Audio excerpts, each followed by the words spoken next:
புதிதாக ஒரு திருமணமான ஒரு மகன் மாமி வீட்டு கிளம்பி போனாரு. போன உடனே அவங்க அம்மாட்ட கேட்டதாமா, எப்போ திரும்பி வரணும்னு கேட்ட உடனே அவங்க அம்மா நல்ல ஞானமா பதில் சொன்னாங்க. என்ன தெரியுமா? உன் முகம் சாப்பாட்டை தெரிஞ்சவன தந்துருப்பா அப்படின்னாங்க. உடனே போனாரு. அவனும் புரியல, என்ன இப்படி சொல்றாங்கன்னு புரியல, போயிட்டான். போனா ஃபர்ஸ்ட் நல்லா பிரியாணி எல்லாம் போட்டாங்க. அப்புறம் அப்படியே பிரிஞ்சிக்கு வந்துச்சு அது. அப்புறம் அப்படியே சாம்பாருக்கு வந்துச்சு. அப்புறம் காரக்குழம்பு வந்துச்சு.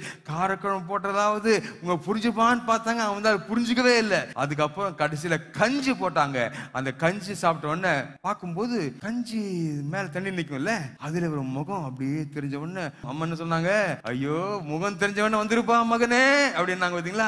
உடனே நான் போயிட்டு வரேம்மா, அதுதான் எதிர்பார்த்து இருந்தோம் அப்படின்ற மாதிரி சொன்னாங்க. அவங்க பாருங்க, விதமாக இயேசுவை விருந்தாளியாக நாம் வைத்திருந்தோம் என்றால் நம்ம வீடுகளிலே அற்புதங்கள் நடக்காது.